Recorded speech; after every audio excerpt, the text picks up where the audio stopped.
नमस्कार, आप देख रहे हैं आरडी न्यूज़। मैं हूं योगेश चक्रवर्ती। कहने को तो आप सुशासन के राज्य में रहते हैं, सुशासन बाबू इस राज्य का नेतृत्व करते हैं, लेकिन यहाँ के लोगों में कानून का जरा भी खौफ नहीं। ये कल अटल पथ पर देखने को मिला, जहाँ एक तेज़ रफ्तार स्कॉर्पियो ने गश्ती कर रहे पुलिसकर्मियों को ही रौंद डाला। और हैरानी की बात है कि लगभग 17-18 घंटे बीत जाने के बाद भी वो गाड़ी किसकी थी, कौन ड्राइवर था, ये तक पुलिसकर्मी नहीं बता पा रहे हैं। इसी मसले पर हम बात करने आए हैं एक्स IPS अधिकारी अमिताभ दास जी के पास। सर, ये जो कल अटल पथ पर हादसा हुआ है वो क्या दर्शाता है? वो एक गलती से हुआ एक्सीडेंट है या फिर लोगों में कानून का खौफ नहीं है? दर्शाता यही है कि बिहार में गुंडा राज है, माफिया राज है। जो हमारे मुख्यमंत्री हैं पलटू राम माफिया डॉन अनंत सिंह के चपरासी बन गए हैं और पूरे बिहार में अराजकता फैल गई है। अभी कल की जो घटना बता रहे हैं, ये आधी रात की घटना है, रात 12:30 बजे की घटना है। पटना में एक SK पुरी थाना क्षेत्र है, श्री कृष्णपुरी थाना क्षेत्र, उसी में एक अटल पथ है और उसमें पुलिस वाले जो थे, SK पुरी थाना के पुलिस वाले, वो ये एक तरह से जांच अभियान चला रहे थे, बैरिकेडिंग वगैरह लगा के आती जाती गाड़ियों को जांच रहे थे, अच्छा ही काम कर रहे थे और बहुत सारे पुलिस वाले सड़कों पर थे। तो अचानक एक बहुत तेज़ी से एक स्कॉर्पियो गाड़ी, काले रंग की स्कॉर्पियो गाड़ी आई और पुलिस वालों को रौंदते हुए चली गई। तो उसमें एक लेडी कांस्टेबल थी, कोमल नाम था, नालंदा की रहने वाली, उसका तो डेथ हो गया, समझिए स्पॉट डेथ ही हुआ। और 2 लोग और, एक सब इंस्पेक्टर और एक सिपाही अभी अस्पताल में ज़िंदगी मौत के बीच झूल रहे हैं, उनके साथ भी कुछ हो सकता है प्रिय। अब वो जो गाड़ी चलाने वाला तो पकड़ा गया है, उसको पुलिस ने पकड़ लिया है। और जो गाड़ी थी स्कॉर्पियो, उस पर भारतीय जनता पार्टी का झंडा था, इसका मतलब कोई वरिष्ठ राम भक्त की गाड़ी थी। और देखिए, इसमें 2-3 बातें हैं। एक तो यदि इस तरह से रौंदा गया है पुलिस वालों को, तो 2 तरह का नशा था ड्राइवर पर। एक तो सत्ता का नशा और एक दारू का नशा। सत्ता का नशा ये था कि भाई हम सत्ताधारी पार्टी के हैं, रूलिंग पार्टी के हैं, भारतीय जनता पार्टी के हैं, वरिष्ठ राम भक्त हैं, हमारा क्या होगा, हम पर तो हिंदुस्तान का कोई कानून लागू होता ही नहीं है, कोई ट्रैफिक का नियम नहीं लागू होता है, हम तो एकदम 200 किलोमीटर पर गाड़ी चलाएंगे अपनी और पुलिस वालों पर चढ़ा देंगे, और यदि पकड़ा भी जाएंगे तो हमको और जो बड़े राम भक्त लोग हैं सब छुड़ा लेंगे पैरवी करके। और दूसरा नशा दारू का नशा होगा। ऐसे तो बिहार में कहने के लिए शराबबंदी है 2016 से ही, लेकिन वो जो शराबबंदी है, नशाबंदी है, सिर्फ कागज़ों पर है। हकीकत यह है कि यदि आपके पैसे हैं, आपके पास संपर्क है, तो किसी भी ब्रांड की दारू जो है वो आपके घर पर पहुंचा दी जाएगी। होम डिलीवरी हो रही है दारू की। पूरे बिहार में एक शराब माफिया का उदय हो गया है। तो यही बात यहाँ भी हुई है। बेचारी वो लेडी कांस्टेबल की जान चली गई, उसके छोटे छोटे बच्चे होंगे, माँ बाप होंगे, उसका परिवार उजड़ गया। जो 2 लोग घायल हैं, हो सकता है उनकी भी जान नहीं बचे या बहुत दिन तक वो रह जाए बिस्तर पर। और इसमें देखिए, अगर अभी राजद वाले की गाड़ी होती या किसी विपक्षी पार्टी की गाड़ी होती तो सीनियर SP खुद एक कर रहे होते प्रेस कॉन्फ्रेंस और बात बना रहे होते। लेकिन अभी तो लग रहा है जैसे कि ऑपरेशन लीपापोती शुरू हो गई है पुलिस की। अब तक स्पष्ट नहीं किया जा रहा है कि वो किस भाजपाई की गाड़ी थी। बिल्कुल, हम आपको बताना चाहेंगे कि सोशल मीडिया पे ये सवाल उठाया जा रहा है कि BJP के किसी नेता की गाड़ी है और जानबूझकर मीडिया उस नेता का नाम नहीं कर रही है। पुलिस भी मौन साधे हुई है। तो इसलिए मैंने कहा कि अभी मीडिया का प्रेशर बनाना बहुत ज़रूरी है। देखिए, वो तो नंबर भी है, वो भी वीडियो में आ गया है, गाड़ी का नंबर।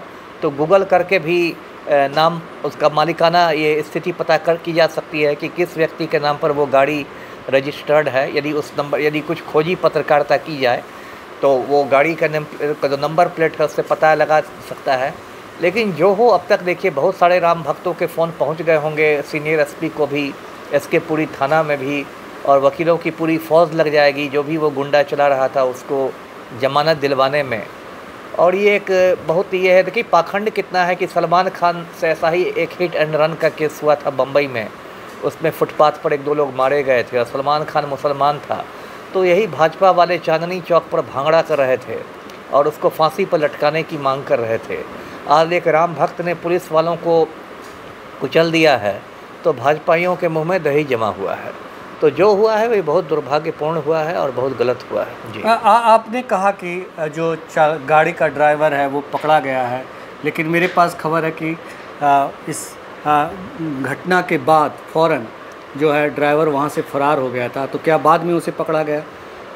देखिए, मैंने खबरें में, अखबारों में भी खबर छपी है कि पुलिस लगातार दबिश दे रही है। मैंने जो वीडियो देखा है उसमें मैंने देखा कि पुलिस वाले एक को खींचते हुए, मतलब गिरेबान पकड़ के खींचते हुए ला रहे थे। संभवतः गाड़ी में ही सवार था, हो सकता है गाड़ी में 2-3 लोग हो, उसमें एक कोई भागने में सफल हो गया हो, लेकिन 1-2 पकड़ा भी है जी, एक पकड़ा है कम से कम जी। जी जी जी जी सर, जिस तरह से आपने कहा कि बिहार में जो है 2 तरह के नशा, सत्ता का नशा और दारू का नशा जी, दारू का नशा।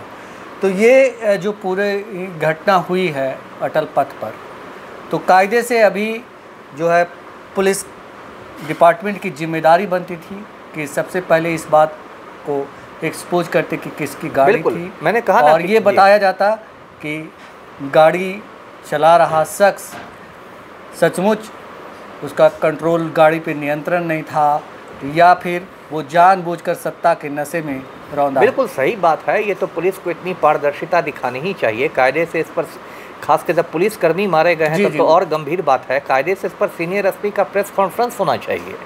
और उसके बाद जो लड़की है, चूँकि वो तो ड्यूटी पर शहीद हुई है, वो तो बाकायदा यूनिफॉर्म में थी और ड्यूटी पर शहीद हुई, ऐसा नहीं कि ऐसे ही छठ में घाट में डूब गई है।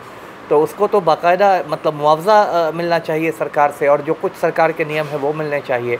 और सीनियर एसपी को 2-3 बिंदुओं पर स्पष्ट करना चाहिए कि वो गाड़ी किसके नाम निबंधित है, किसके नाम रजिस्टर्ड है, मतलब गाड़ी का मालिक कौन है, किन लोगों की गिरफ्तारी हुई है, यदि किसी के भागने की खबर आ रही है तो कौन व्यक्ति भागा है, इन सब बिंदु। और देखिए, दुर्घटनाओं में कि ये भी होता है, जो वो तो खैर होगा ही, MVI जांच जिसको कहते हैं जी जी, हर जिले में एक मोटर व्हीकल इंस्पेक्टर होता है, मोटर यान निरीक्षक होता है। तो वो गाड़ी की जांच करके बताता है कि गाड़ी में ऐसी दुर्घटना हुई तो कुछ यांत्रिकी खराबी थी, मशीन की खराबी थी, ब्रेक फेल वगैरह था, या फिर चालक की गलती थी। इन सब बिंदुओं पर होना चाहिए। फिर वो जो ड्राइवर है, यदि ड्राइवर पकड़ा है तो उसका ये होना चाहिए, ब्रेथ एनालाइज़र, उसे पता लगाना चाहिए कि वो नशे में था कि नहीं। लेकिन जो मेरी समझ है, जो मेरा तजुर्बा, ऐसा लग रहा है कि पुलिस बहुत ज़्यादा मतलब इसमें काम कर रही है, प्रेशर में काम कर रही है, पॉलिटिकल प्रेशर में काम कर रही है। और जो भी जिसकी भी गाड़ी है उसको बचाने के लिए बहुत ज़्यादा लग रहा है जैसे पुलिस को। सर, वीडियो देख करके ये समझ में तो आता है कि पुलिस सड़क पर गश्त कर रही थी, और 1-2 पुलिस नहीं, कई पुलिसकर्मी थे और कई ASI और ASI वहाँ मौजूद थे, सिपाही के जवान सब मौजूद थे। बावजूद इसके, यानी कि गाड़ियाँ ब्रेकेटिंग की गई थी, गाड़ियाँ धीरे धीरे आ रही थी, बावजूद एक गाड़ी बहुत तेज़ी से आती है और बैरिकेड को तोड़ करके अगर पुलिस को हिट करती है, वहाँ गश्त कर रहे पुलिसकर्मी को हिट करती है, तो कहीं ना कहीं ये दर्शाता है कि वो व्यक्ति नशे में था और वो सत्ता के नशे में भी था। सत्ता का नशा भी था और दारू का नशा भी था, और गाड़ी की भी ठीक से जांच होनी चाहिए। हो सकता है वो कोई प्रतिबंधित चीज़ ले जा रहा हो, मान लीजिए हो सकता है वो अवैध हथियार ले जा रहा हो, और इसलिए वो पुलिस को देखकर मतलब बिल्कुल बौखला गया हो और वो भागना चाहा हो। मान लीजिए एक ऑर्डिनरी आदमी, एक ये भी हो सकता है कि गाड़ी में कोई जो भी BJP के कोई नेता भी बैठे हुए हों, जिनका नाम का खुलासा पुलिस नहीं कर रही। बिल्कुल, वही मैंने कहा ना कि इस पूरे प्रकरण में लग रहा है कि जो सबसे बात सामने आई है वो है ऑपरेशन लीपापोती।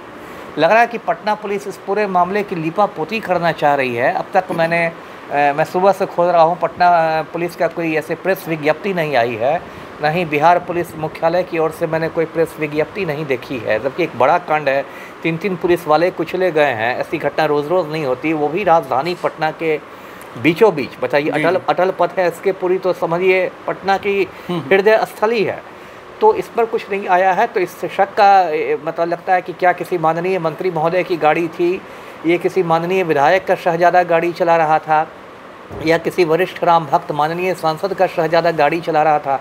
मुझे याद आ रही है घटना, लखीमपुर खीरी की घटना, यूपी में 3-4 साल पहले, याद होगा जी। अजय मिश्रा टेनी केंद्रीय मंत्री था, उसके बेटा आशीष मिश्रा उर्फ मोनू ने थार जीप जो होती है महिंद्रा की, किसानों पर चढ़ा दिया था, महिंद्रा की थार जीप, और उसमें 4-5 किसान मारे गए थे। और जो वहाँ का नालायक डीएम था लखीमपुर खीरी का, उसने तुरंत बयान दिया कि नहीं, वो दुर्घटना से ऐसा हुआ था, किसी ने जानबूझ के नहीं चढ़ाया।